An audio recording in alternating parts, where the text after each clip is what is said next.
जयराम विप्लव, ये भाषा हम सुन रहे हैं पाकिस्तान की। चलिए ठीक है, उनका जो अपना इंटरेस्ट, वो तो वही भाषा बोलेंगे। जैसा मैंने बोला, बहुत लोग आए स्वप्न देख के चले गए, आज कब्रों में हैं। जयराम विप्लव, लेकिन जो बात हमने शुरू की थी, देखिए सुरेंद्र जी कहना कुछ चाहते, मैं आ रहा हूं सुरेंद्र जी। जो बात हमने शुरू की थी कि प्राइम मिनिस्टर की सिक्योरिटी को लेकर जो कंट्रोवर्सी हुई, जो विवाद हुई, चलिए अब उसका पटक्षेप होने वाला, मामला यहां तक पहुंचा है। लेकिन क्या पार्टियां, राजनीतिक दल, नेता क्या ये इंश्योर कर पाएंगे इस देश को कि चाहे कुछ भी हो, उस कुर्सी पर, उस गद्दी पर किसी भी पार्टी का आदमी बैठे, इस पे हम विवाद नहीं करेंगे, हम उस पे कोई कॉम्प्रोमाइजिंग सिचुएशन में नहीं लाएंगे कि कोई बैठा टुच्चा सा कोई संगठन इंग्लैंड का, कनाडा में बैठा, हमें जो है उस पे धमकाने लगे और हमारे वकीलों को फोन करने लगे। ऐसी स्थिति तो ना हो ना, कम से कम उनको स्पेस कौन दे रहा है? आतंकवादी गुट या भारत विरोधी तत्व की वो औकात नहीं है। जब भी उन्होंने कोशिश की है, भारत ने मुंहतोड़ जवाब दिया है। अब मैं एक लाइन बस पाकिस्तान के अपने मित्र को बताना चाहता हूं कि साहब, आपके यहाँ जब बंटवारा हुआ था भारत का, तो 22% हिंदू हम छोड़ के आए थे, और आज वहां पर हिंदुओं की क्या स्थिति है। तो आईने में जरा अपनी शक्ल देख लीजिए, इंसानियत और हैवानियत में क्या फर्क होता है। उनको तो एक ही जवाब दे दिया मैंने कि ये ख्वाब देखने वाले सब 6 गज नीचे जमीन में है। मेरा सवाल आपसे सिंपल था कि क्या ये इंश्योर हो सकता है पॉलिटिकल? रवि जी, मैं अपनी बात पूरी कर लूं। सुरेंद्र जी ने बहुत अच्छी बात कही, उन्होंने सहमति जताई, लेकिन साथ ही मैं सुरेंद्र जी से यह भी पूछना चाहता हूं कि सुरेंद्र जी, जब भारत सरकार कड़े कदम उठाएगी, जब भारत सरकार इन प्रतिबंधित संगठनों के खिलाफ एनआईए कार्रवाई, चलिए ये सवाल हम सुरेंद्र जी से ले लेंगे, एक अपडेट देते हैं। सुरेंद्र जी से ये सवाल लूंगा मैं, अभी सुरेंद्र जी के पास आऊंगा। पीएम मोदी के सुरक्षा चूक मामले पर देखिए एक अपडेट है।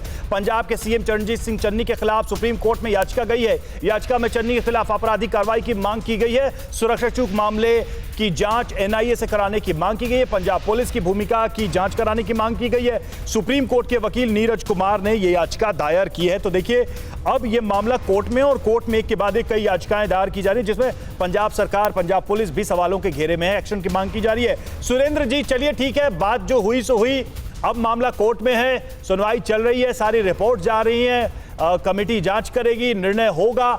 लेकिन वही बात जो जयराम विप्लव कह रहे थे कि कल को अगर पंजाब सरकार के जिम्मेदार पुलिस अधिकारियों पर कार्रवाई होती है, यह रिकमेंडेशन होता है, तो क्या कांग्रेस उसको सहर्ष स्वीकार करेगी? क्या चन्नी सरकार उसको एक्सेप्ट करेगी, या फिर वहां भी हम कोई विरोध देखेंगे?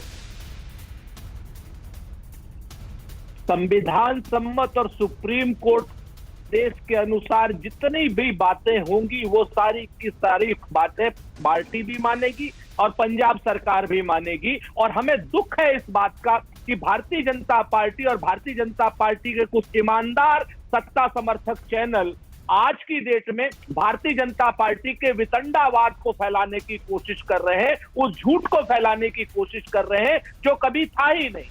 हम तो बहुत स्पष्ट कह रहे हैं कि सुप्रीम कोर्ट की जो गाइडलाइन होगी संविधान की, वो हम सारी की सारी मानेंगे, जिसके खिलाफ होंगी, जिसके पक्ष में होंगी, सब मानेंगे।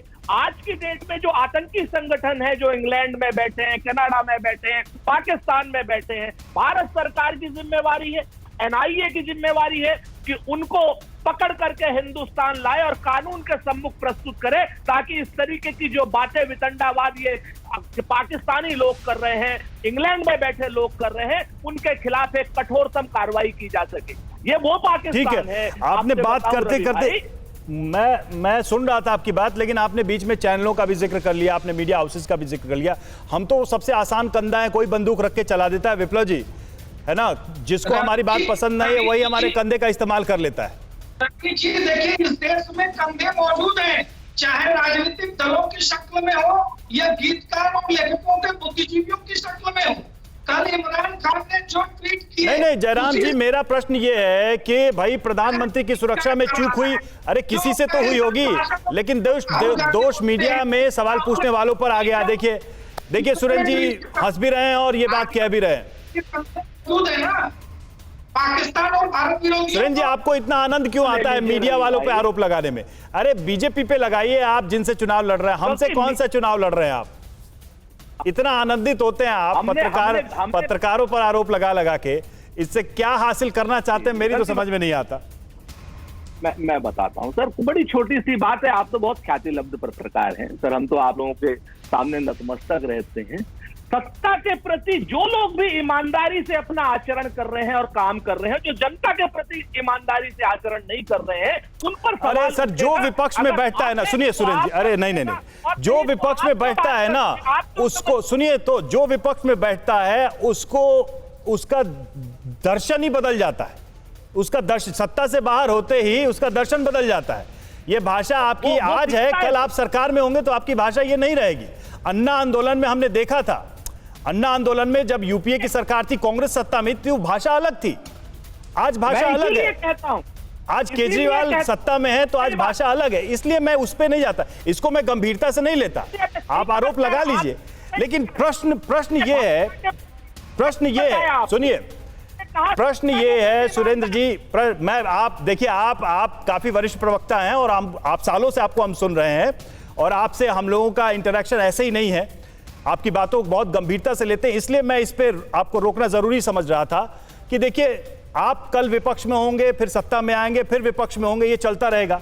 मीडिया के सवाल अनवरत रहेंगे और ये इन सवालों का सामना आपको आज भी करना है और कल भी करना है। तो मुझे लगता है कि जिसके प्रति जो सरकार या पार्टियां जिम्मेदार है, जिन सवालों के प्रति, उसका उत्तर दें, बजाय इसके कि मीडिया या पत्रकारों को इस तरीके से आप उनकी क्रेडिबिलिटी को नष्ट करने की कोशिश करें। चलिए, शुक्रिया आप सबका हमसे जुड़ने के लिए। समय की कमी है सुरेंद्र जी, बहुत बहुत शुक्रिया इस चर्चा में हमसे जुड़ने के लिए। परवाह देश की, सोमवार से शुक्रवार रात 10 बजे TV9 भारतवर्ष पर।